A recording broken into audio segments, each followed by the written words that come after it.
And we're rolling here on this second episode of Swarmcast with me, Elliot Clough, part of the 24/7 Sports Network, Hawkeye Insider, and Sean Bach, who he and I both cover recruiting for us at Hawkeye Insider. No Dave this time around, but like we told you, back with tons of more multimedia video and podcast content. So because we're getting rolling, do not forget to subscribe wherever you're listening, wherever you're watching, leave that rate and review on Apple Podcasts, etc.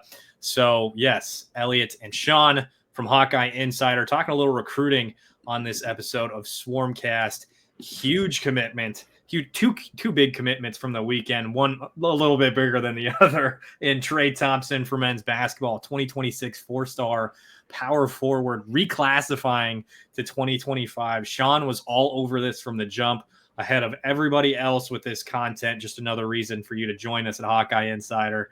But Sean, man, I mean, you and I saw Trey the same time Ben McCollum saw Trey for the first time, as far as we know. Looking back then, I guess, was he on your radar since then? Or like, how did this all transpire for you? Yeah, honestly, it kind of becomes a point now where you're seeing these guys like later and later in the process, like especially the high school guys. So when we went to Omaha to see, when we were there for the Adidas 3SSB, I think that was the second session of the spring. There were a couple guys that we were familiar with. Obviously, the Iowa United guys with Landon Davis. We were going to see him. We were going to see Jaden Kuhn as well, but he ended up committing to Creighton a few days before. So we were kind of like, man, like what's kind of the point of us going to this? Or like, I mean, obviously Landon is a guy that's on the board that the guy at the Iowa staff likes, but it was more kind of a thing to like show face to the coaching staff, being like, we care about like covering this stuff and we want to see who you guys are ended up going to watch. So it was more of that. But I remember we were sitting there kind of watching Iowa United versus Tennessee Impact, which featured Thompson. And, I kind of got an eye on Thompson. He was going up against Irfan from Iowa United. And, his game was pretty intriguing. I know there was a Purdue On 3 guy was right next to us kind of filming him. So I didn't really have a great feel of his recruitment. But just watching him, you kind of see how, he operates on the floor, how he can, I think he hit a couple of threes. But really what impressed me was kind of going head to head with Irfan down low and kind of seeing those guys battle it out. But then once you watch him later on the weekend, you start to see more film on him. You think to yourself, man, like, this guy is more than just a, kind of a big four. Like he's more of that stretch four type, kind of can really play on the wing, maybe even be that swing type at the three. And I think after that event, I remember talking to someone at that event being like, hey, like, what's kind of the deal here? He goes, yeah, he's probably going to Purdue. I mean, that's kind of the buzz right now. Like he's going to Purdue. So I was like, okay, Iowa offered him, Indiana offered him. At that point, you're kind of thinking to yourself, okay, Indiana, Purdue, and then Tennessee's obviously involved. Really not much there. Like, how closely am I going to track this one? Then I think our 24/7 guy put out an article. I think it was Brandon Jenkins being like, hey, Iowa's really involved here. Like they showed, like Ben sent them clips of like how he could fit at the four, and it just kind of felt like a perfect match. So I checked in with Trey. I'm like, hey man, like you setting up any official visit style or what's kind of the deal here? He goes, yeah, I set one up like already. And I'm like, whoa, like this is kind of fast. Like pretty soon after, the offer came and you see some of these offers coming into, because it was mainly Purdue, Tennessee, and then a few other schools. It's still a pretty strong list. And then he's getting UConn, Kansas, Indiana, all these other schools coming in. And, the 3 official visits that he has scheduled in June are Tennessee, Iowa, and then I believe it was an unofficial visit to Clemson. And then you're kind of still thinking to yourself, well, you have to overcome Purdue. They have to overcome Tennessee. But I had heard from a couple people that, Trey was talking pretty high of Iowa throughout, that process and throughout the process that Iowa was recruiting him. And I still didn't really want to believe it because you never really want to get your hopes up too much with this stuff with some of these guys, because we've seen it in the past with some of these highly touted guys visiting Iowa.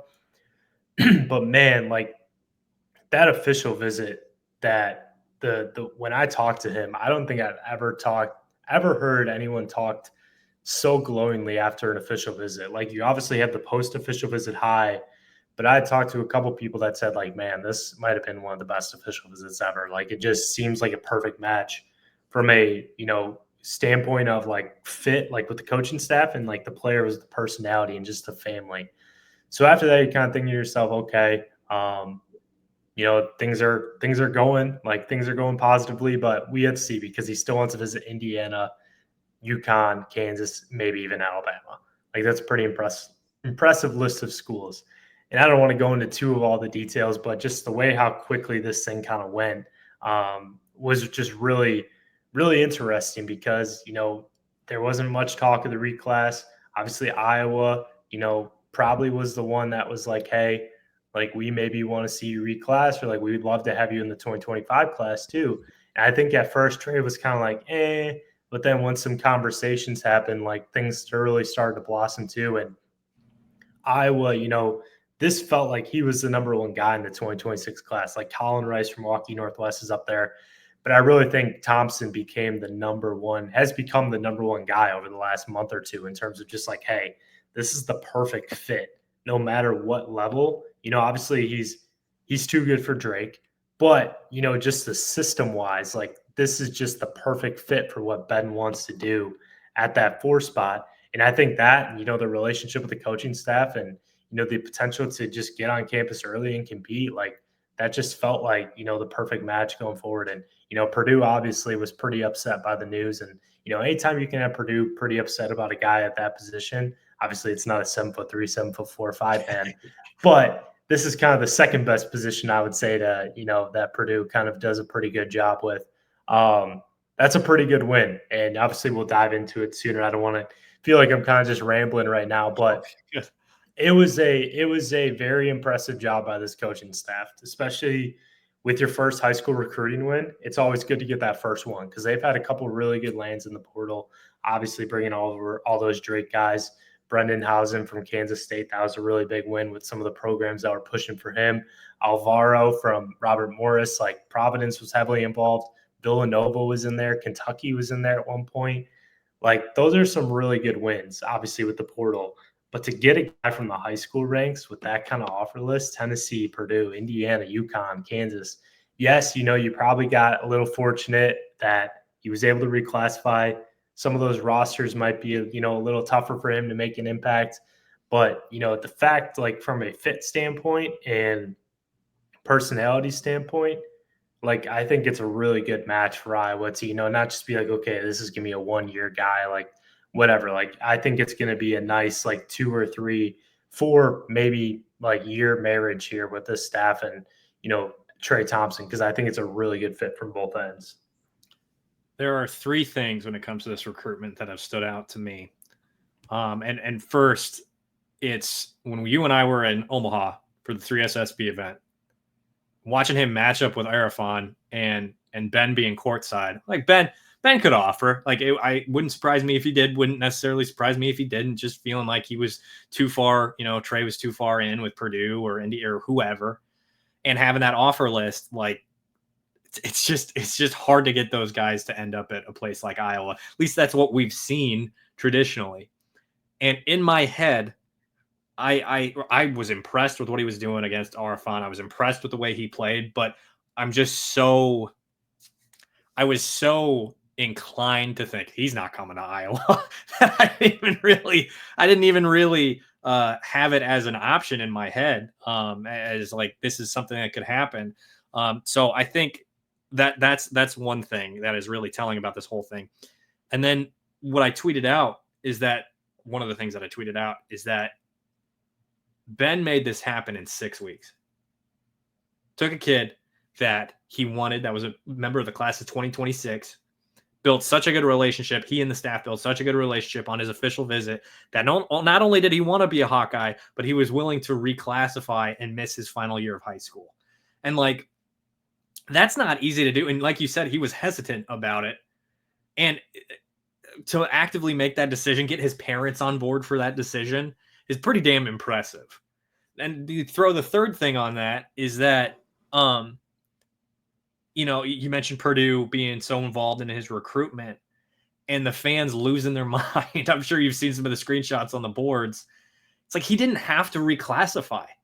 Like he made the decision because he wants to be at Iowa. It's not it's not a situation where he either was already planning on reclassifying or was forced to reclassify. He chose to reclassify, chose to end up at Iowa. Like, this is just indication after indication after indication to me that this is a new era of high school basketball recruiting and of basketball at Iowa.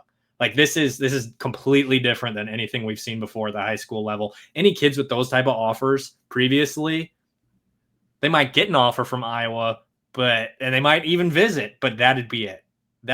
And this is completely different now.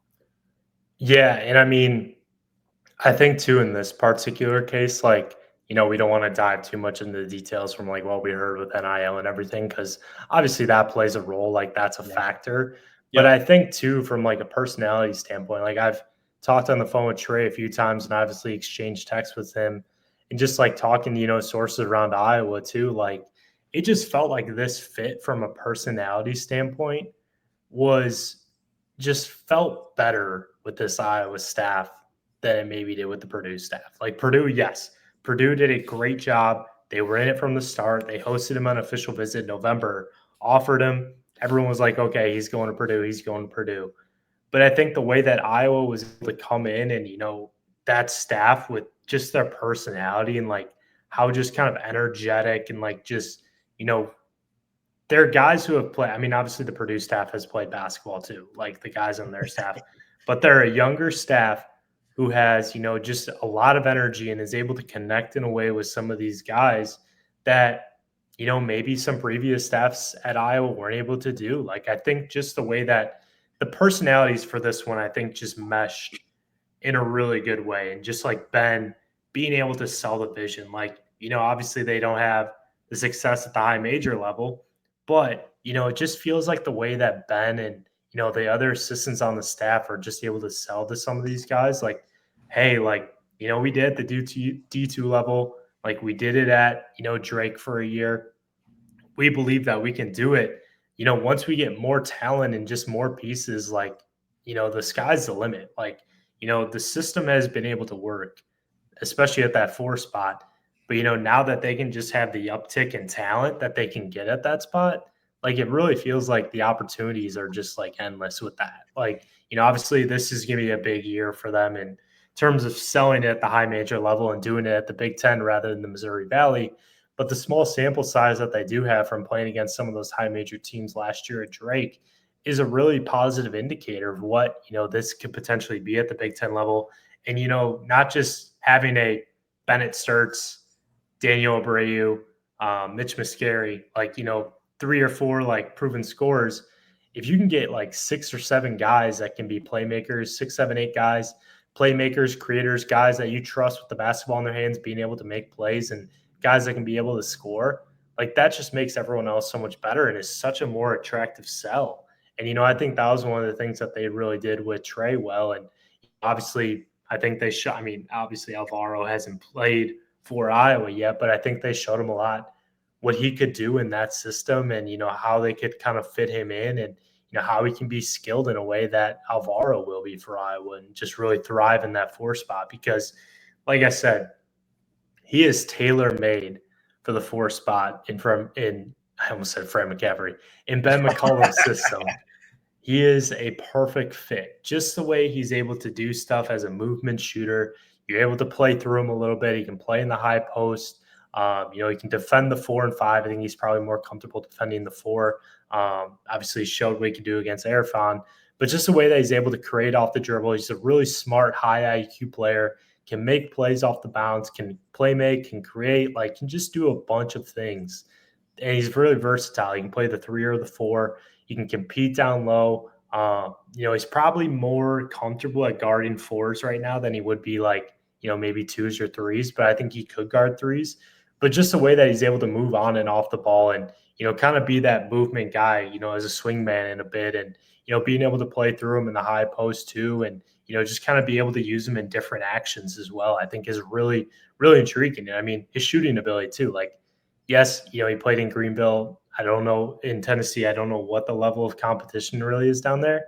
I imagine it's not elite, but he shot 40, I think it was 44 or 45% from three this year. And I think he like shot like almost 253 pointers or something like that.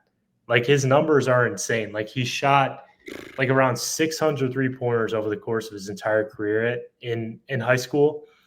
And I think he's like a 43 or 44% shooter.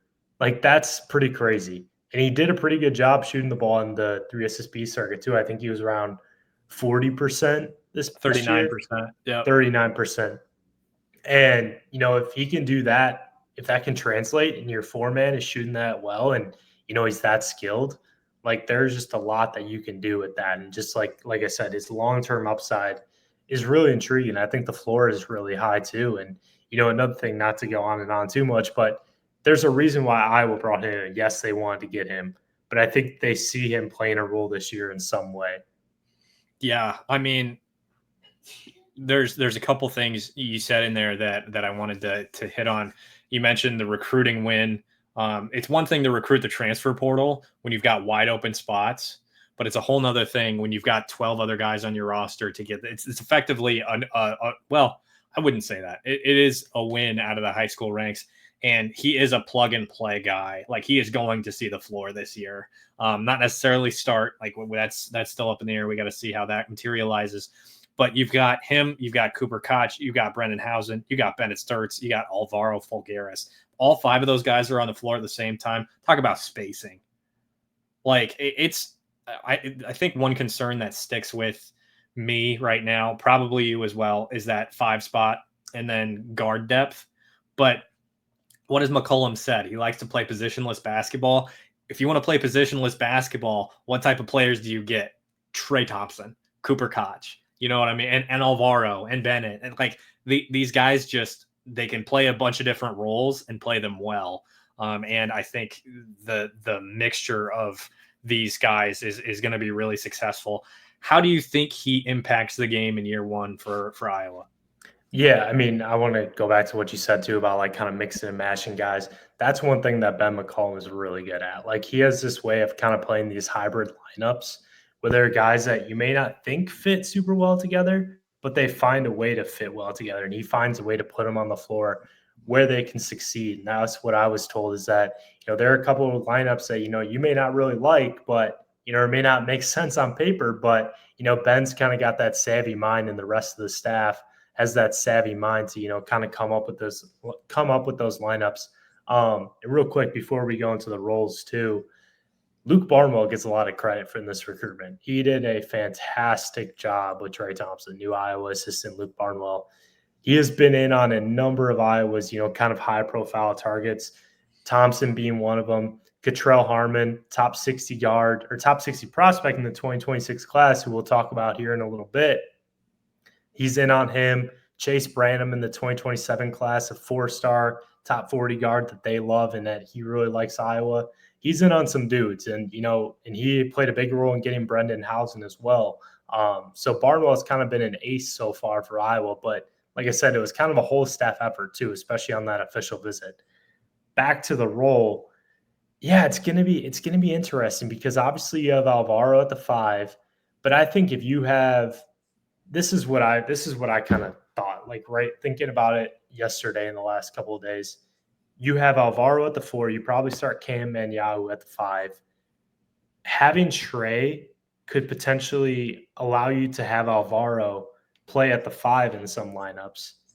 So, potentially you have a guy in Alvaro who can space the floor at the 5, and he can play in the post a little bit. Obviously, that adjustment to the Big Ten and playing around the basket in the Big Ten with his physicality is going to be, we'll see, because I think that was one of the big question marks with him coming into the Big Ten was, can he play that 5 spot or will he play that 5 spot? I think having Trey potentially at the 4 and maybe even at the 3 could potentially, allow you to play Alvaro a bit more at the 5 in some lineups and, maybe not have to rely as much as on with Trevin Urick, as much as, you really need to, or as much as you really thought. Like maybe that can give you another year to potentially, let him develop, let him get more comfortable, figure out his body. And, Alvaro, he's a 6'9", pretty lengthy 6'9", and I think he could potentially play you some spot minutes at the 5 in the Big Ten. But, how much do you really want to play him there? That's, up for debate. But I think Trey can, potentially, because, he's not he's obviously rebounding in the Big Ten and playing down low at the Big Ten, playing kind of a bigger 4 is a lot different than playing it at the 3 SSB. But the way that he was able to go against Arifon in that one game gives me some optimism that he could potentially, compete down low a little bit more than we thought he would to kind of take, maybe move Alvaro to the 5 in some laps, because you're not really going to play Cam Manyahu 30, 35 minutes a game. You're going to have some relief at that 5 spot. And I think Alvaro right now is your best option. And there's a way to offset it too, because maybe you go Cooper Koch at the 3, Trey Thompson at the 4. Maybe you go Tavion Banks at the 3, because he gives you kind of that relief in that he's more of a lengthy, bigger 3 than, some of the guys, and, can compete down low, more than what Iowa has had in the past. So that can kind of give you some relief a little bit in terms of, okay, we're going to put Alvaro at the 5, Trey at the 4, but then we can have Tavion at the 3 because he can guard multiple positions and he can rebound well. And, he's 6'7", he's lengthy, he can compete down low. So I think that gives you a little bit, kind of creativity with that. And like I said, Ben does a really good job, and the staff does a really good job of kind of throwing out these lineups that, can really play well off of each other, that, might not be one that you want to do for an extended period of time, but you can get kind of crafty and kind of creative with some of these lineups. And, I think putting Alvaro at the 5 could definitely be an option. I think Ben feels kind of optimistic in that way. So I think I projected Trey probably playing around 12 to 14 minutes per game, but next year is kind of the year for him, depending on what Alvaro does after this season. That's when I really think we'll see him, kind of really make an impact. But as far as, the impact this year, I think there's a route for him and Cooper to be on the court at the same time and potentially play off of each other. But, if he's hitting 1 or 2 threes per game, that's huge. That's great.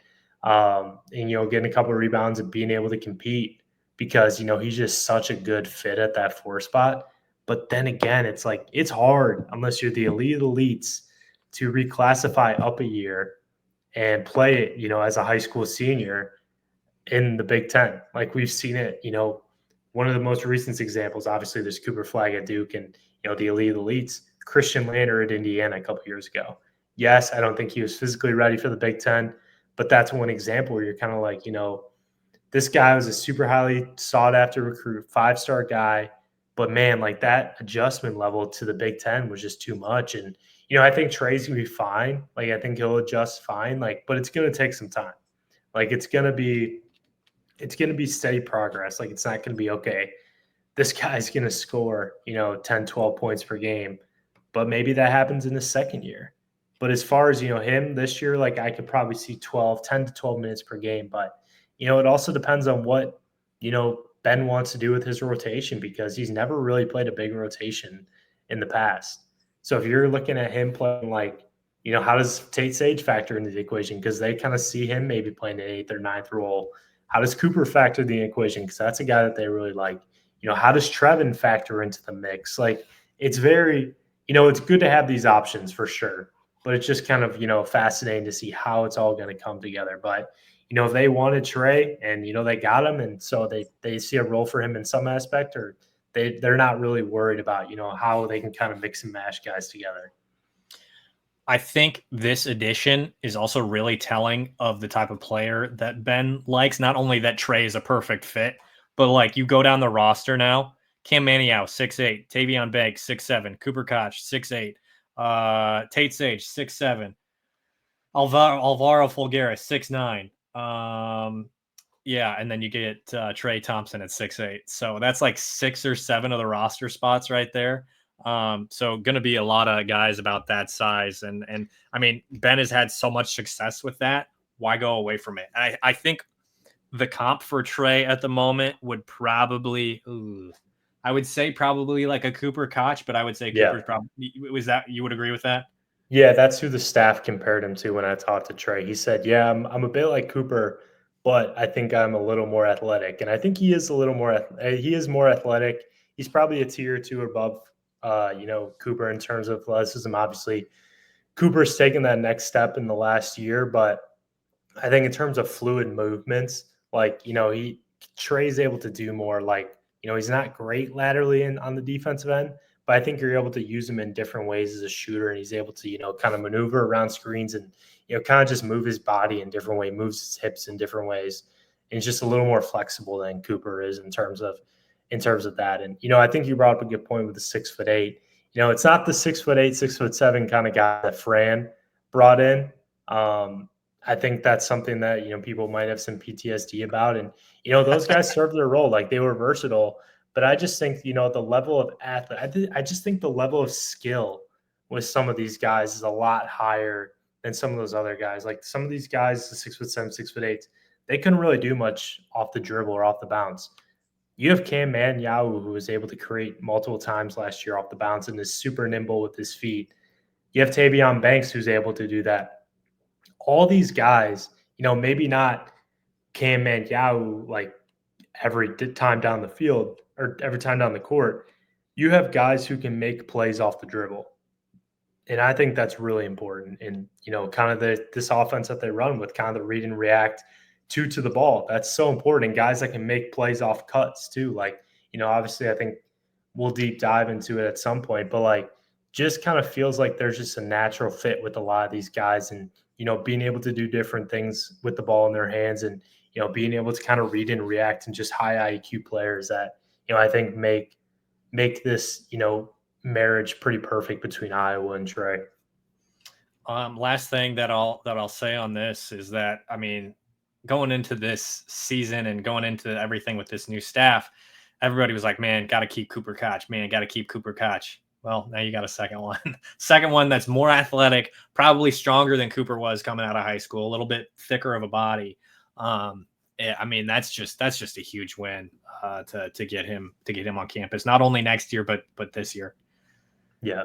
Yeah. And I mean, Cooper's a really good fit for Iowa, and they have different ways that they can use him. And like I said, I think, they're going to be able to use them together. And, I think Trey was maybe a little more skilled in terms of, being able to create, at his size than Cooper was coming out of high school. But I think Cooper, has been able to develop that and, is able to get stronger too. And, has gotten that taste of the Big Ten. So I think we'll see probably more of him earlier in the year than we will Trey. But, there's a way that they can play together long-term and really, work well off of each other too. All right. Anything else on Trey before we move on? Not too much. I mean, obviously, this kind of, sets obviously he's going to be a 2025 recruit, but, how does this impact the 2026 class? Guard is one of the big priorities, as it is in the 2027 class too. And a wing is a big priority as well. They have, Ethan Harris, who's coming up for an official visit at the end of the month, 6'8", 6'9", sharpshooter, pretty athletic kid out of the state of Washington. Has a couple, future Pac-12 offers. So he's a guy that they really like that they see taken in this class. I don't know if you're going to take a 4 in this class anymore. That kind of is an interesting, debate, because I think Landon Davis obviously could have been at 4 or 5 at Drake, but how does that happen in the Big Ten? I don't really know. Obviously Colin Rice is still Illinois. Yeah. So yeah, they like those Waukee Northwest kids, it seems. I mean, they liked Bryce Sanford a lot too during the transfer portal process. So yeah. So I think guard, like kind of a combo guard type, and Cottrell Harmon's at the top of the board. We'll have an update on him tomorrow, or when you're reading this or when you're listening to this today, Monday, up on the site. Seems like a favorable update. And then, they're going after a couple guys too that they'll watch in June or in July. And then, Colin Rice is at the top of the board too at that wing spot. But obviously those official visits to Illinois Northwestern are a little eerie. Ethan Harris is at the top of the board. Maybe they go after a 5. Maybe they go after like a bigger 4. I don't know. I think the 5 in the guard spot, the other guard spot, are kind of going to be, big focal points in the transfer portal, as opposed to maybe the high school ranks. I don't expect it to be a huge high school class. I think probably around 2 or 3. But, it's kind of nice to see, obviously this was a big part of Fran's kind of recruiting process. Like they want to bring in guys from the high school ranks, but it's like in this era, like it's still very important to get guys from high school, and this staff is going to make that a big priority. They don't want to just like get guys from the portal. Like they want to build through the high school ranks, and some of the guys that they're in on are some pretty impressive talents that they feel like they're in the top 2 or 3 for a number of guys. So it's going to be fun to follow. It's definitely fun to cover and kind of see them in on these bigger recruitments, and actually feel like they have a realistic shot with some of these guys too. It's going to just be fun to see how they can kind of continue to work that momentum, and if they have the year they're capable of, continue to use that pitch, because it feels like there's a lot of pretty positive momentum right now in Iowa City within the basketball program on the recruiting trail. Sean has been all over this. I am the Robin to his Batman when it comes to this basketball recruitment stuff. But join us right now, Hawkeye Insider. Never been a better time. Use the code Clough gets you 75. You can still get 75% off. That ends this week, so make sure you do that today. It's Clough, Clough. You see it on the screen right there if you're watching on YouTube. Gets you 75, all one word. You get 75% off your first full year. Now is the time to join us at Hawkeye Insider. It's only going up from here. So let's talk a little bit more recruiting on the football side of things. Darion Jones commits to Iowa this weekend. He was one of my 5 crystal balls that I dropped on that first day of Hawkeye Insider. So 1 of 5 down. He's a DB that's played a lot of corner and safety there at Omaha North, played some receiver for the offense as well, and returned punts and kicks. This is a guy who went on official visits to Nebraska, Kansas State, Iowa State, Minnesota, and then ends up choosing Iowa, which was his final official visit. Grew up an Iowa fan. Dude's a playmaker on both sides of the ball. I mean, you included him in your top 5, top 6 recruiting wins in this class of 2026. And I considered him my most underrated win. And I mean, call that recency bias if you want, but like his ability to navigate space and just break away with speed is really exciting to me, not only in the punt and kick return game, but if he forces turnovers, grabs that ball. And I mean, obviously the speed is going to be different at this next level, but fringe 4-star right on that 3-4-star edge. I mean, this might be, like I said, the most underrated commitment in this 26 class. There are some, I mean, actually a decent amount of composite 4-stars for us from 24/7 in this 26 class. Carson Nielsen, Hudson Parliament, Juju Manson, but and that's just the first 3 that come to my head. But Darion, he's a 3-star, but you see the flashes of Phil Parker making him into, how the hell was this guy a 3-star coming out? You know what I mean? Yeah. Yeah. I mean, I don't know about you, Elliot, but he gives me like Alex Moda, Jalen Watson vibes in terms of like, okay, this guy has Alex Moda's size. He has Jalen Watson's skill set and like speed and like two-way ability, being a stud on the offensive end, defensive end, that in the return game too. And he just kind of feels like he could potentially, kind of make his way up the depth chart earlier in his career than, most people expected. I mean, kind of like what Jalen Watson did this past season. And, he's going to be the number 4 guy in the corner room this fall. Looking at the like depth chart now, because obviously, TJ Hall, Shaheed Barrios are gone after this year. Deshaun Lee's going to be a senior. Jalen Watson, Alex Moda. Then you have Rashad Godfrey, Charles Bell, Jacob Wallace. Like there's potential there for Jones to potentially, move himself up the depth chart like pretty quickly in his career, and maybe compete for that number 4, number 5 spot going into number 4 spot, probably going into fall camp next year. Like it just kind of feels like he has that skill set to him, and just like has that kind of high floor, like, this guy's going to be a hit. And, I don't know about Ronnie Hill. I need to kind of go in more depth on him, but, just bringing in Darion, like kind of just feels like he's, there's some guys where you just feel it. I know Jalen Watson was your guy in the 2024 class. So like there's some guys that where you just kind of feel it, like mine in the 2023 class, or my first one like that was Lucas Van Ness back in 2020, which ended up, working out pretty well for me. Darion's this guy 6 years late. Not maybe not to Lucas's level, but I think he's this guy where I'm like, okay, this guy's gonna hit in some way. What about you? What do you say? I could tell you we're not just saying that to say it. Like it's Right. not just because we're podcasting, right?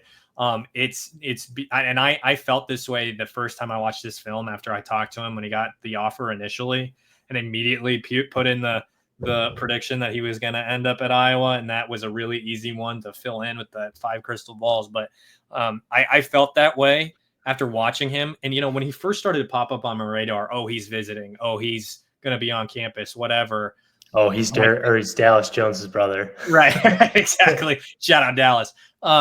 But it was, okay, I see he got that South Dakota State offer. Okay, Colorado State. Okay, he's probably going to be G5, FCS.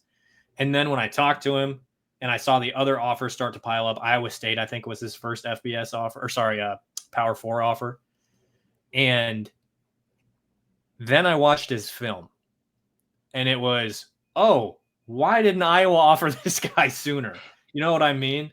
And I don't know if it was they didn't want to draw attention and they felt like they could get him because he was an Iowa fan growing up. They probably knew that. Having Dallas as a connection probably doesn't hurt.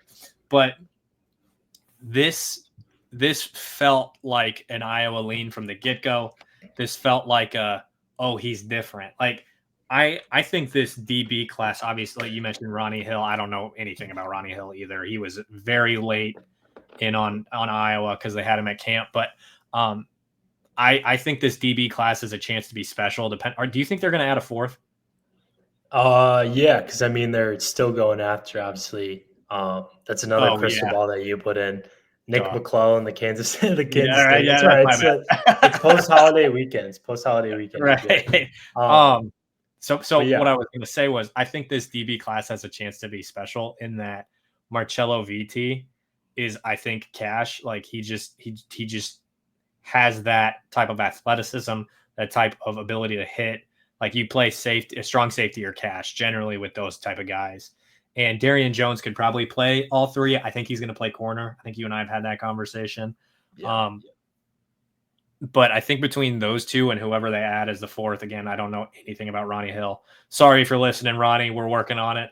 But I think this DB class has a chance to be like, oh, that was special. That was a really good class. And to boot, this offensive line class, we wrote about both of these groups, both of these position groups, this offensive line class, this linebacker class. All 3 of those position groups have chance to be special in the class of 26. Yeah, and to Ronnie Hill too, to kind of give him his flowers. He's kind of like a Rashad Godfrey type. Like he kind of looks like he's physically ready, in terms of like he could probably add on some more size. Like Rashad kind of just looked like he was a Big Ten defense or Big Ten cornerback, just like kind of built that way. I think with Ronnie, he's got to put on a little more size. Like he's pretty lean right now. He's got good 2-way ability. Like he's a pretty dynamic playmaker on the offensive end at receiver. But yeah, you bring up the offensive line class and then obviously linebacker class. Like linebacker is very like not the same as the 2024 class because that's going to be kind of hard to replicate in terms of like 3 guys from, Eastern Iowa that close together. But, you have Julian Manson at the mic. Like he just looks like a future Big Ten, like all Big Ten player at the mic. You have Kason Thomas, who I think will probably be at the will. That's going to be my prediction right now. And then Billy Wovoda is probably more of a Leo type, or could maybe be, play either of the linebacker spots. But with the offensive line, like the offensive line class kind of reminds me of 2023 in a little bit. Like I wrote this down. You have Gene Reardon, who's probably like a Trevor Lauk type, can play both inside or outside. You have Hudson Parliament, who kind of is like I mean, he's definitely not Cade Peeper in terms of size, but he's kind of like a Leighton Jones, just wrestler, like just a perfect fit at Iowa. Then you have Owen Linder and Carson Nielsen, who, I mean, if Carson hits, he's going to be fantastic. But obviously there's a development curve there. Owen Linder's kind of in the same boat, but I think he's a little more farther along. But I mean, no one really looks more impressive than Carson does in terms of just the way he's built and everything. And then you have Colin Witters, who could really be like a Cade Peeper type, maybe. Like he's probably more of a guard than he will be a center. Like Hudson's probably a center. But you just look at that class and you're like, okay, like these guys are gonna hit. Like I feel like most of this offensive line class will hit in due time. Linebackers probably the most like okay, confident. Like with the 2024 class in terms of guys that are going to hit. Like I think 2025 is still going to be really good with Carson Cooney and Burke Gotcher. But like the way I look at the class, I'm like, okay, who are some of these guys that might be reaches? Who are some of these guys that I'm like, okay, there's going to be, time to, kind of figure this out. Like they'll need to figure it out. But who are guys that you watch like the first or second time and you're like, okay, this guy is going to hit in some way. And, most of the 2026 class I feel pretty good about right now. Like it just kind of feels like a really solid class. It feels like 2023 in a way. Like, yes, there were some guys in 2023 that didn't pan out, transferred elsewhere. John Nestor was my guy in the 2023 class. He, ended up playing special teams. And I'm like, okay, this guy's going to play. And obviously, it didn't work out for him that way. But, this class just feels like, there's going to be a lot of hits there. I think wide receiver, we still kind of wait and see there. Obviously, there's going to be a curve for Brody Schaefer to make that adjustment. DeAndre Smith, not a lot of people know much about him too, but just like seeing his film, like you kind of just feel pretty good about where things are at. Defensive line, Sawyer Jazerski is another one. Like that just feels like a really solid piece. And, I think a lot of the big things too is like we talk about the recruiting misses and you see some of these classes in the Big Ten that are filling up. It really is with this Iowa class. It's quality over quantity right now because I feel like the quality with this class is really strong compared to maybe some of these other classes that are taking all these guys and just kind of like filling in spots. Like it feels like the quality and fit of this class really makes a lot of sense for Iowa. If they can keep this trending, this will go from a B minus like you and I had to an A. If they can fill out these voids, they probably still need a tight end, probably still need a running back, and get that quarterback, maybe a late riser, diamond in the rough, where you're like, oh, how the hell did anybody not, hop on this guy? And Tim Lester develops it. Like there are a few of those types of moves, and obviously they got to fill out the D line yet too. And like you said, if they can get another receiver, but this class is very close to being at least looking special for the time being. And we've got time. Like there's it's not over. There's still moves to be made, but this could definitely end up being special. Yeah, I think so too. And it's like obviously hard to project now with the transfer portal and everything. And you never know which guys are going to end up transferring after so and so years. But I think this floor of this class just feels, it feels pretty good to me, like in terms of like guys that I feel like can hit and guys that I think will end up being pretty solid. But obviously defensive line is one of the big question marks that we have moving forward. I think you can afford to maybe get away with, not taking a tight end in this class because you took so many guys. You did that tight end class in 2025. Yeah. But, remember this, like Addison Estranga's gone after this year. Like there's really not a ton of guys in that tight end room. So I feel like you probably have to still take one. So many walk-on tight ends left in this last cycle. And you lost Luke Lachey. Yeah. Yeah. I mean, so there's really not like in terms of depth, like there's really not a ton. So you probably have to get one. There's a reason I put DJ Vonamy as my potential breakout. And like on top of the things that we've heard about him, like he could end up seeing the field. Yeah, right. I mean, you talk about Gavin Hoffman leaving too. That was the guy that, people were encouraged about. Obviously didn't work out at Iowa. Michael Burt, there's a lot of good talk about him. It's just like there's not – I mean, so you probably still have to take one.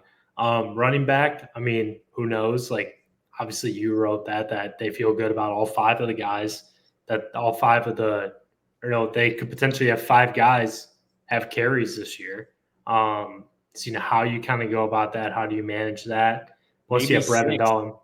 Brevin Dahl and then Braden Jackson, too, who, who knows how they got him as a walk-on. Quarterback, you can afford – so Iowa wants to go, take a high school quarterback every class. But, you can afford to maybe take a flyer in this class. But, how patient are some of these guys going to be? That's the big thing. Mm-hmm. Like it kind of feels like now with quarterback, who are you really going to get? Like, there's options out there, but it's going to be a guy that feels like that the staff feels like that they fall in love with. But like, I don't know. It's kind of a weird deal. And Tim Lester has shown that he's, getting his guys in the room, and like he's not sticking around. He's not just having you stick around to stick around because he chose to play quarterback at Iowa, right? Like that quarterback room has had a complete and total overhaul. Jackson Stratton is the longest tenured quarterback in that quarterback room. Like, and before that, it was Brennan Sullivan. You know what I mean? And so if you're not going to stick, you're not going to stick, and he's going to be honest with you.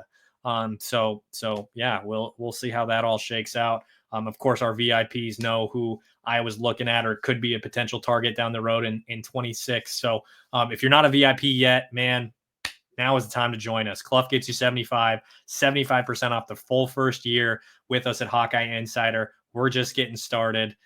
Plenty more to come. Football season's right around the corner. We got more availabilities. Sean's going to be out at basketball stuff. So am I, like in football and camps around the state of Iowa. We got way more content coming for you. We're just getting started. 75% off. This is the best deal you're going to get at any point in the year with us at Hawkeye Insider. So good to wrap up here, Sean. Yeah, works for me. Thank you guys for listening. Right. And like Elliot said, sorry I took your outro there. But a lot more podcasts, and I promise I will not ramble for as much. I will have I would be better at going straight and direct to points. This was the Swarmcast. Could we call it that? Swarmcast. Brought to you by Hawkeye David. Usually it's the David cast when we're doing it. So maybe it was kind of nice to get some more thoughts out there. One of these days it'll be the Elliott cast way down the road. Yeah. When I've earned all the contract that they've given me at 24/7. You got two alpha personalities working with you, so because I'll be sitting back. Yeah. Anyway, like I said, Clough gets you 75. Do that today. Join us right now. And we'll wrap it up here. We appreciate you tuning into this episode of Swarmcast. Don't forget to subscribe with us. Subscribe on Apple Podcasts, YouTube, Spotify. Leave that rating review on Apple Podcasts, etc. So I am Elliot Clough for Sean Bach and David Eicholt. This was Swarmcast. We see you next time.